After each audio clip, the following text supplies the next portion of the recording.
Rekomendasi Kota Surabaya diberikan kepada Eri Cahyadi STMT dengan Armuji MH Ark sebagai calon wali kota dan calon wakil wali kota Surabaya periode 2020-2025.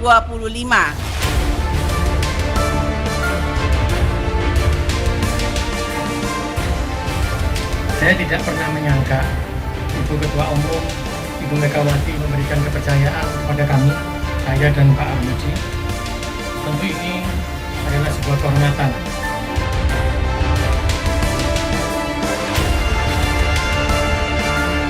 Karena itu kami sudah berjanji, kami dengan Pak Armuji mengatakan bahwa Surabaya tidak boleh lagi mundur, tapi Surabaya harus terus berbenah, terus maju, dan yang pasti Surabaya membangun untuk menjadi.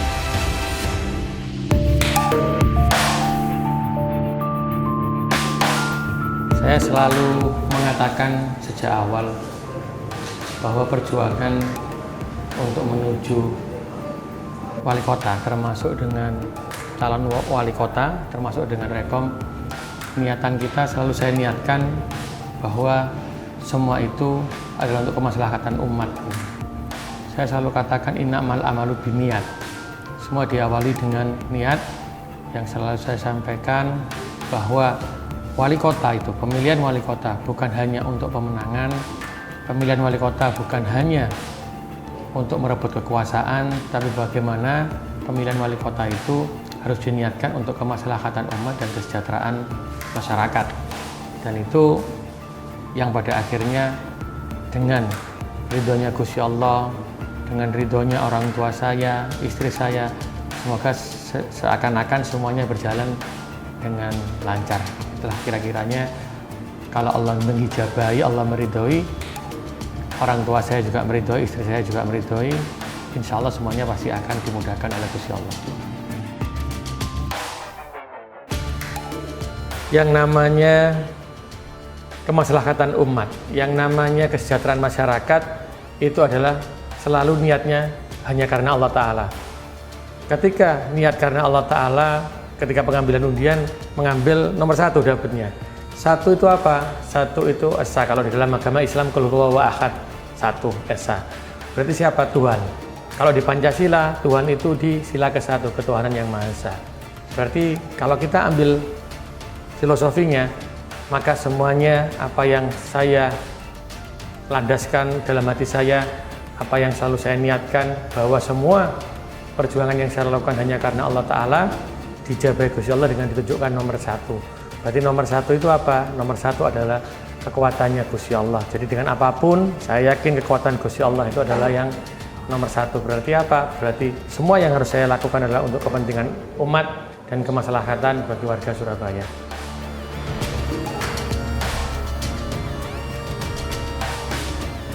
Kalau tahapan mengambil persiapannya ya seperti biasa saja, kita jalan seperti apa adanya, kita menyapa masyarakat seperti yang sudah saya lakukan seperti biasanya.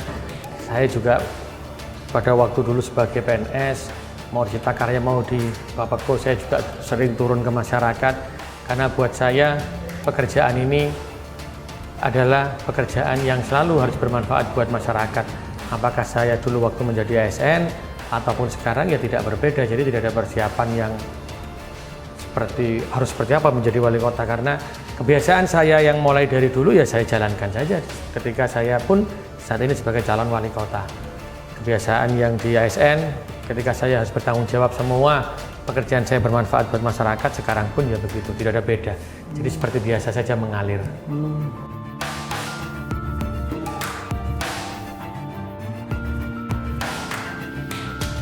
Sebenarnya kita sudah sepakat bahwa ketika kita melakukan kampanye sudah tidak boleh kan jumlah besar, kita hanya maksimal 100, kalau insya Allah tidak salah itu 100. Kalau kami memang sudah melakukannya secara virtual, jadi kami juga nanti, saya dengan Pak Armuji selalu mengatakan ya pakai protokol kesehatan, kalaupun dengan jumlah 100 harus protokol kesehatan.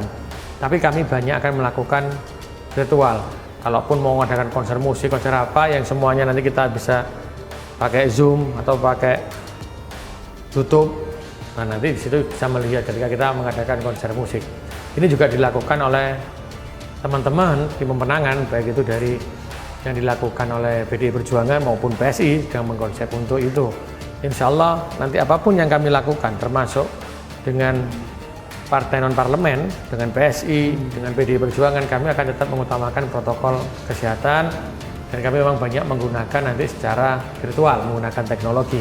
Karena Ibu Megawati sebagai Ketua Umum PDI Perjuangan sudah mewanti-wanti ke seluruh kader PDI Perjuangan untuk selalu menjaga dan mengamankan dan selalu menggunakan protokol kesehatan untuk setiap bertemu dengan masyarakat.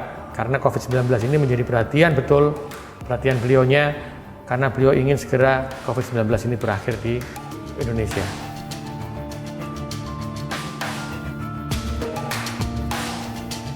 Kalau saya, alhamdulillah, yang penting pertama itu ikhlas.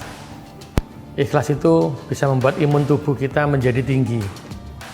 Karena ikhlas kita pasrah kepada Allah Ta'ala, karena kesehatan semua miliknya Allah Ta'ala. Yang kedua, sebagai manusia kita juga berusaha. Kita juga minum rempah-rempah, karena istri saya setiap pagi juga menghidupkan rempah-rempah. Ada wedang jeruk, ada yang namanya poka, ya seperti itu yang kita lakukan. Ada minum jahe, itu yang kita lakukan. Karena kita saat ini dengan kondisi COVID-19 ini, kita berusaha bagaimana meningkatkan imun tubuh kita dengan minuman-minuman herbal yang memang itu sudah di Surabaya tanamannya banyak, sehingga kita bisa manfaatkan itu. Tapi kembali ke semuanya, ya kita memang hanya satu, kita ikhlas dan tawakal kepada Allah, karena semua apapun yang terjadi adalah kehendaknya Allah Subhanahu wa Ta'ala.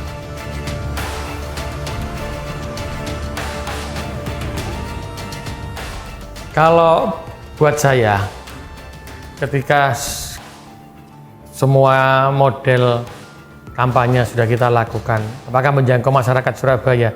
Masyarakat Surabaya ini kalau kampanye tidak mungkin dalam jumlah besar, tapi insya Allah apa yang kita lakukan, yang kita sudah sampaikan kepada masyarakat pada simpulnya, insya Allah simpul ini akan berbicara kepada masyarakat lainnya. Jadi insya Allah saya yakin betul apa yang disampaikan, apa yang kita sampaikan itu akan tersampaikan ke masyarakat luas. Karena apa yang kita sampaikan, program kita itu adalah program yang memang meneruskan apa yang sudah dilakukan Bu Risma dan meneruskan program-program yang sudah saya lakukan pada waktu program di Kepala Bapeko. Sehingga kami berharap betul program ini akan terus berlanjut, meneruskan kebaikan, bahkan lebih baik. Ada yang belum dilaksanakan akan kita lakukan, meneruskan kebaikan. Setelah itu ada lagi yang baru-baru yang harus kita terapkan kepada masyarakat.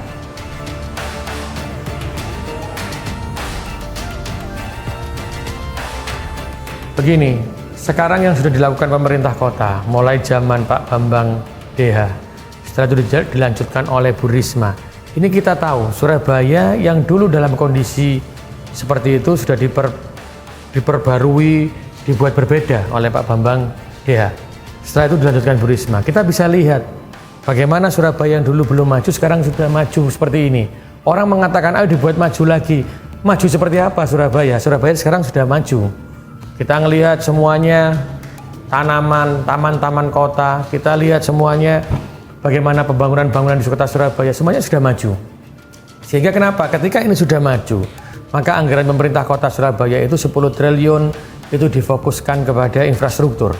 Bagaimana Pak Bambang DH dan Bu Risma, dilanjutkan Bu Risma, itu selalu menebar kebaikan bagaimana semua infrastruktur, semua wilayah Surabaya yang ada di pinggiran kota, barat, timur, utara, selatan, itu dibuatkan jalan yang terkoneksi, sinergi. Ketika semua jalan ini sinergi, maka secara otomatis, maka ekonomi di kota Surabaya ini juga akan berjalan. Sehingga kita bisa lihat sekarang, ketika semua jalan terkoneksi, jalan sudah nyaman, kita lihat banyak mobil pribadi, banyak orang yang berjalan juga nyaman. Ini yang harus kita teruskan. Itu hanya infrastruktur. Tapi ada lagi yang disampaikan, kalau kita mau lihat, ada pendidikan gratis, ada kesehatan gratis, ada pembangunan rumah rutilahu, ada lagi permakanan tambahan, ada lagi beasiswa, yang dilakukan untuk SD, SMP, beberapa Popda, SMA pun kita juga nanti insya Allah kita lakukan dengan pembantuan beasiswa untuk masyarakat yang tidak mampu, sampai dengan beasiswa kuliah. Itu kita sudah melakukan 5.112-an, kira-kira sekitar itu.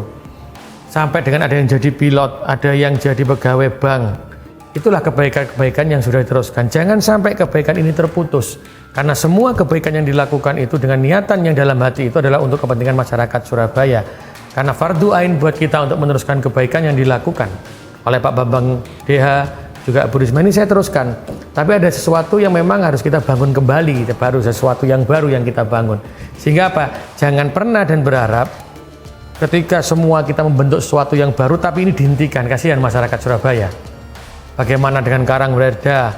Bagaimana dengan masyarakat yang rumah-rumahnya harus diperbaiki ketika itu rumahnya rusak, ketika ada lansia yang dikasih permakanan? Bagaimana dengan masyarakat yang belum masuk BPJS? Kalau ini dihentikan PBI-nya, maka secara otomatis ini akan berantakan. Karena anggaran pemerintah kota Surabaya yang 10 triliun sekian itu dengan PAD sekitar 8,8 sekian triliun, itu pada tahun sekarang, program 2021 itu digunakan sebagai peningkatan sumber daya manusia. Karena infrastruktur sudah dibentuk, sudah dibangun oleh Pak Bambang Dea sampai dengan dilanjutkan Bu Risma. Ini infrastruktur sudah terbentuk, sehingga anggaran yang ke depan kita harus mengamankan yang 10 triliun tadi, sisanya hanya untuk menyelesaikan infrastruktur yang belum selesai, maka sisanya kita gunakan kemaslahatannya umat, sumber daya manusia, bagaimana ke depannya ini tetap berjalan dan kita berikan lagi sesuatu yang baru. Yang paling terutama adalah bagaimana kita mengurangi kemiskinan, bagaimana kita mengurangi pengangguran karena masa pandemi ini, bagaimana kita menyelesaikan putus sekolah. Dan semuanya anggaran pemerintah kota itu harus kembali untuk masyarakat Surabaya.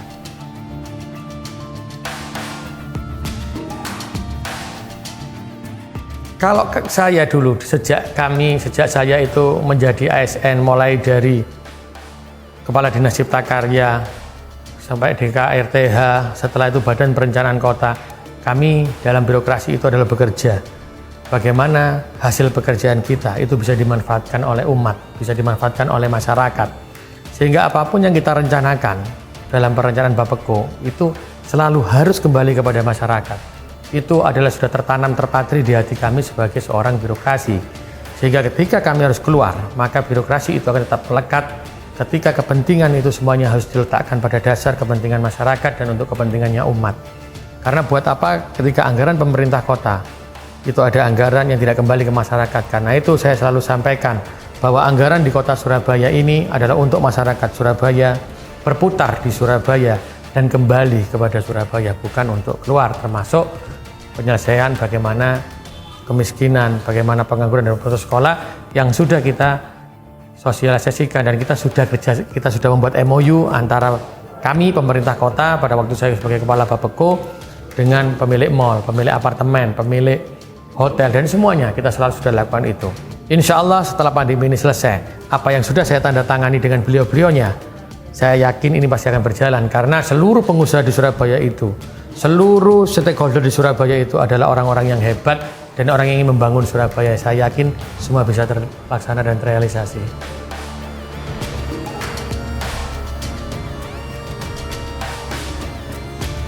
Saya tidak pernah tahu Bu Risma kenapa harus memilih saya, atau saya juga tidak pernah tahu apakah saya memang dipilih Bu Risma. Karena saya ketika bekerja, saya masuk di tahun 2001, saya sudah mengikuti Bu Risma. Saya diajak ke Bina Program. Setelah itu dari Bina Program saya bergerak terus sampai dengan ke Cipta Karya, sampai dengan DKRTH, sampai dengan Bapeko. Ketika saya bekerja, saya hanya mengatakan bahwa pekerjaan saya ini harus bermanfaat buat umat. Saya tidak pernah berpikir ke arah wali kota. Saya tidak pernah berpikir menjadi seorang pejabat. Saya tidak pernah berpikir sebagai kepala dinas. Tapi yang saya pikirkan adalah satu, bagaimana hasil pekerjaan yang saya lakukan itu bisa membawa maslahat buat umat, buat masyarakat. Karena yang saya pikir itu adalah amal jariah saya. Sedangkan yang lainnya itu kehendak Allah. Allah mau menghendaki apa, saya menjadi apa, itu adalah sudah ditakdirkan oleh Gusti Allah. Tapi apa yang saya lakukan, itu saya hanya bermimpi bahwa apa yang pernah saya lakukan, yang saya hasilkan itu menjadi amal jariah saya ketika saya nanti dipanggil oleh Gusti Allah. Itu saja yang saya lakukan. Mungkin itulah yang menjadi pertimbangan beliau, mungkin itu yang menjadi pandangannya beliau, tapi hakul yakin saya bahwa saya bekerja hanya untuk kepentingan masyarakat dan saya hanya mencari amal jariah buat saya dan keluarga saya. Karena buat saya kebahagiaan ketika saya memberikan amal jariah kepada masyarakat, masyarakat bahagia, maka secara otomatis keluarga saya juga akan bahagia. Anak-anak saya juga akan dijaga oleh Gusti Allah ketika saya menjaga masyarakat, yang menjadi tanggung jawab saya ketika saya menjadi seorang pejabat.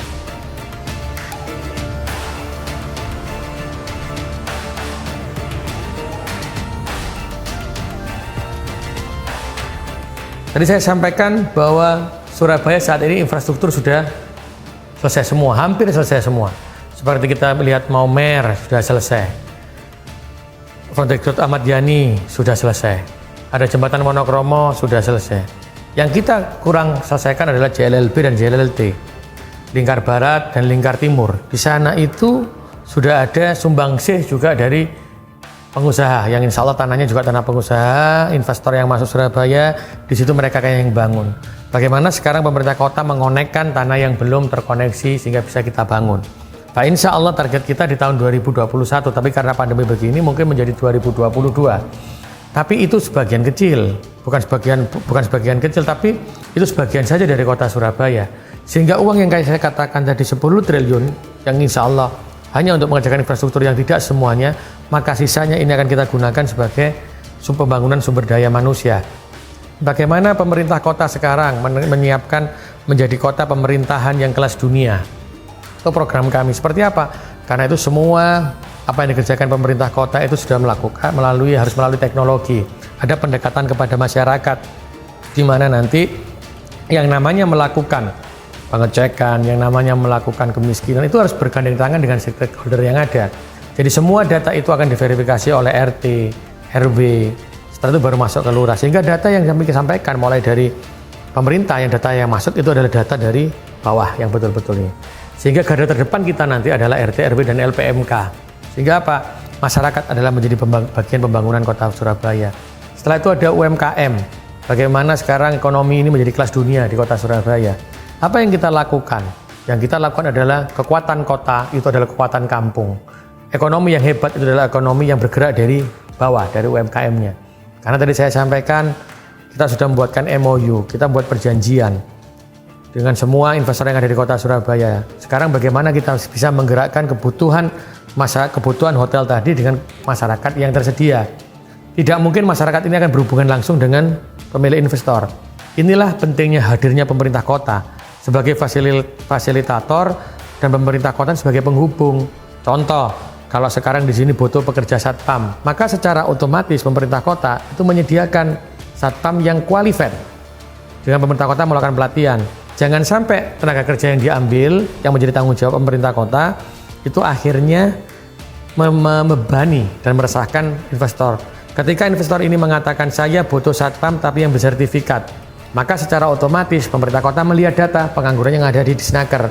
Oh, umur sekian dijadikan satpam, kita ambil, kita berikan pelatihan di Watu Kosek. Dengan biaya siapa? Ya dengan biaya pemerintah.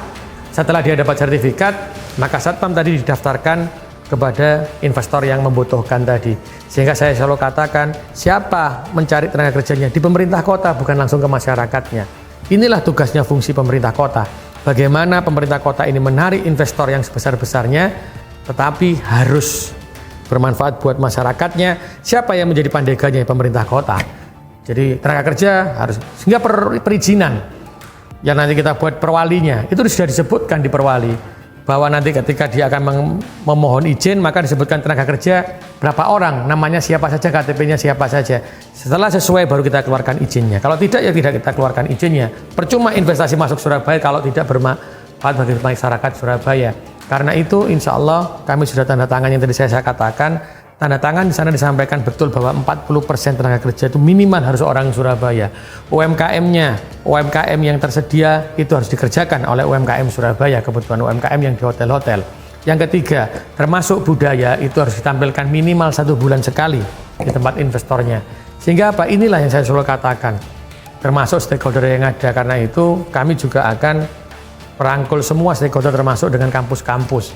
Bagaimana nanti kampus itu menggerakkan kampus, umpamanya kampus UPN menggerakkan di daerah SIB, Sentra Ikan Bula. Oh, nanti kampus Ubaya itu bisa menggerakkan wisata heritage di daerah Jalan Panggung, Jalan Karet. Itu yang kita lakukan. Sehingga termasuk dengan kampus, termasuk dengan pendidikan. Kita selalu katakan kalau mau magang kerja jangan keluar Surabaya, tapi bagaimana kampus itu bisa bermanfaat buat Surabaya, ya jadikan kampus ini menjadi pemegang kawasan heritage, contohnya di Panggung, sehingga ketika ada tugas akhir, ketika ada praktek, itu mahasiswanya ke sini. Sehingga apa? Kami selalu sampaikan kampus yang itu kampus merdeka. Sehingga ketika bergerak, maka manfaatnya di sini.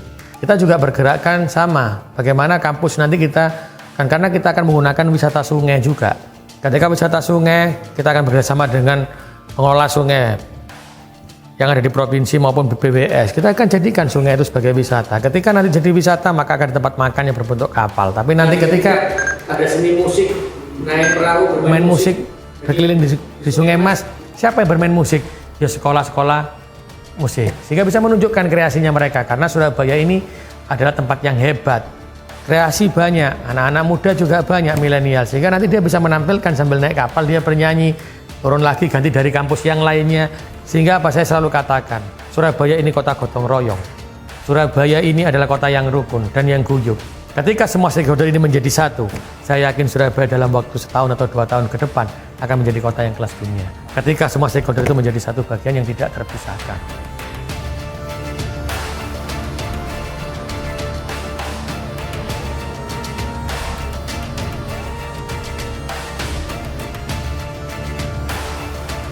Kedekatan saya sebenarnya ketika kedekatan saya dengan Bu Risma tidak ada hubungan dengan pilkada. Kedekatan saya dengan Bu Risma adalah kedekatan pada waktu saya dalam hal birokrasi. Bagaimana saya dalam birokrasi bekerja. Insya Allah semua masyarakat juga akan tahu bagaimana saya bekerja. Bahkan masyarakat Surabaya pun juga tahu ketika saya bekerja seperti apa. Sampai mobil saya pun ditembak 24 tembakan. Karena apa? Saya punya prinsip bahwa apa yang saya kerjakan, apa yang saya lakukan harus untuk manfaat masyarakat Surabaya. Tapi ketika itu tidak manfaat, maka saya akan tetap mengatakan tidak. Tapi karena apa? Masyarakat Surabaya itu sudah masyarakat yang pintar. Masyarakat Surabaya itu masyarakat yang sudah dewasa. Maka masyarakat Surabaya itu bisa menilai sebenarnya. Apakah kedekatan itu berpengaruh atau memang karena pribadi atau karena memang yang diharapkan oleh masyarakat. Karena saya berharap betul, semua kalau Bu Risma itu di dalam pemerintahan, di dalam pemerintah kota pada waktu memimpin, semua beliau dekat dengan semuanya. Tapi ketika ada satu saja pejabat yang tidak mementingkan kepentingan masyarakat, selamanya dia akan dihabisi oleh Bu Risma. Karena itu beliau, saya selalu katakan, perjuangan beliau itu dari hati. Dari hatinya beliau, ketika apapun boleh salah, tapi ketika kesalahan itu menyentuh masyarakat, maka beliau akan marah luar biasa. Dan itu wajar sebagai seorang ibu. Seorang ibu tidak akan pernah bisa melihat masyarakatnya susah. Apalagi dengan ibu itu kita bisa bilang tidak ada Bapak Pertiwi, tapi ada Ibu Pertiwi. Ketika Ibu Pertiwi, maka dia akan mencintai masyarakatnya. Dia akan mencintai negaranya dengan segenap hatinya. Karena itu saya selalu bilang, kalau ada Ibu Pertiwi, saya ingin menjadi Bapak Pertiwi. Meskipun tidak bisa lagi ada kalimat Bapak Pertiwi. Tapi saya ingin menunjukkan betul cinta kasih seorang ibu itu bisa saya ambil, saya contoh untuk menjadikan saya, meskipun saya seorang lelaki, saya bisa mencintai dan mempunyai kasih sebagai seorang ibu kepada masyarakat Surabaya. Insya Allah ketika kita mengatakan pilkada, semua orang tahu bukan hal ini netral atau tidak, tapi masyarakat Surabaya akan bisa memilih siapa yang bekerja dengan hati nurani, siapa yang bekerja ingin menjadi jabatan saja, siapa yang ingin menjadi kekuasaan, dan siapa yang bekerja itu yang berharap dengan kemaslahatan umat. Itu yang selalu saya katakan. Kalau saya berpikir, seandainya saya memilih, saya pensiun masih 18 tahun lagi. Saya mengorbankan masa 18 tahun lagi. Sebagai manusia, saya selalu mengatakan, saya pasti ingin kepentingan dunia saya. Ketika kepentingan dunia saya, pasti saya akan memilih 18 tahun. Karena apa? Ketika menjadi seorang calon wali kota, maka dia harus keluar dari seorang PNS. Maka secara otomatis saya mengorbankan pribadi saya mengorbankan keluarga saya. Itu bukan saya lakukan karena apa? Bukan saya lakukan karena kekuasaan, bukan saya lakukan karena pemerintahan, tapi itu saya lakukan dengan hati nurani, karena saya harus mengorbankan hidup saya sendiri, saya harus mengorbankan 18 tahun saya harus pensiun demi masyarakat Surabaya. Ini karena apa? Karena pada waktu saya meminta izin kepada istri saya hanya menyampaikan, ayah kalau mau maju ke wali kota, itu hanya satu permintaan saya. Kalau ternyata di sana itu masih ada keinginan menjadi seorang pemimpin saja, yang kedua hanya ingin menjadi kekuasaan saja, tolong batalkan, jangan pernah menjadi calon wali kota karena aku gak ridho. Saya hanya ridho seperti ayah sebagai seorang ASN. Ayah kalau kerja itu mulai pagi sampai malam, dan itu semuanya digunakan untuk kepentingan masyarakat. Nah, itu yang ada di hatinya ayah, aku ridho. Itu pesan istri saya. Setelah istri saya selesai, saya menuju ke umi saya. Mi, saya mohon izin untuk keluar, diizinkan apa gak diridhoi apa tidak. Kalau saya ini keluar dari pegawai negeri untuk menjadi seorang PNS. Karena saya kebetulan 3 bersaudara, kakak saya perempuan, saya laki-laki, adik saya perempuan, secara otomatis hanya sendiri saya seorang laki-laki. Apa yang disampaikan ibu saya? Nah, kalau kamu mementingkan duniamu, kamu nyaman sekarang menjadi seorang kepala bapakku. Kamu nyaman dengan duniamu karena kamu bisa bekerja, kamu bisa mendapatkan penghasilan, kamu bisa membagikan keluarga. Tapi bisa kamu lihat banyak masyarakat Surabaya masih membutuhkan uluran tangan orang-orang yang bertanggung jawab. Aku ngerti kerjaanmu seperti itu. Aku tahu kamu berat. Orang tua saya bilang, kalau kamu mementingkan akhiratmu, maka kamu harus melepas semua kepentingan duniamu untuk memensejahterakan masyarakat, untuk berjuang kepada masyarakat seperti ketika kamu menjadi ASN. Orang tua saya bilang, kon saya kari milih mentingkan duniamu, apa tapi duniamu, apapun mentingkan akhiratmu. Nah, ketika orang tua saya bilang begitu, saya dikasih pilihan, maka secara otomatis saya mementingkan akhirat saya. Ketika saya mementingkan akhirat saya, maka itu menjadi amal jariah saya.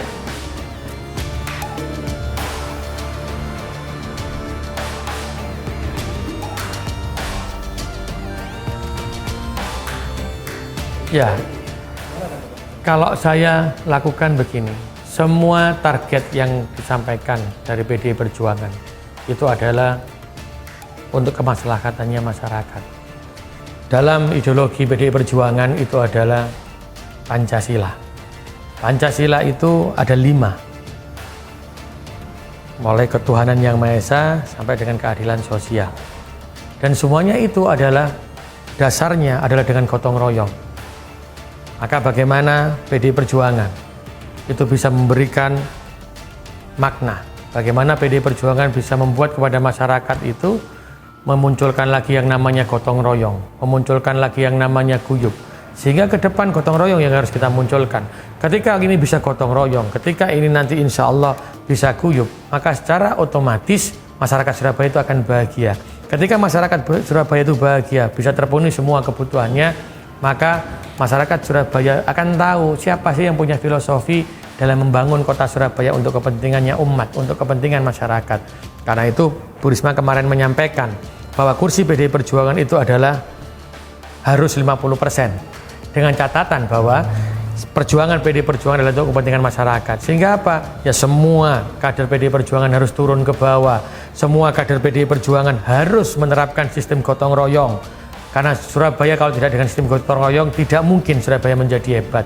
Yang ketiga, semua kader PDI Perjuangan harus bisa manfaat buat masyarakat. Insya Allah, kalau tadi saya sampaikan niatan kita itu lillahi ta'ala, niatan kita itu untuk kesejahteraan umat, kalau niatan kita itu kemaslahatannya masyarakat, itu insya Allah kursi PDI Perjuangan akan naik dengan sendirinya.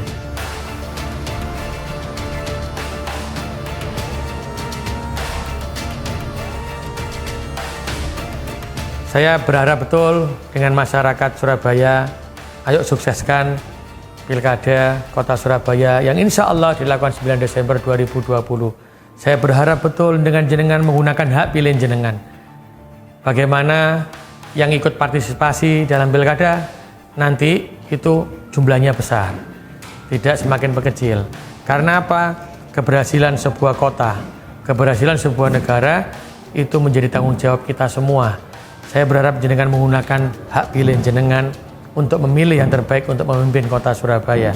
Tapi kami juga berharap ini dalam masa pandemi COVID-19, maka ketika jenengan melakukan dukungan jenengan ketika masyarakat Surabaya melakukan pencoblosan, saya berharap betul jenengan masih tetap mengutamakan protokol kesehatan.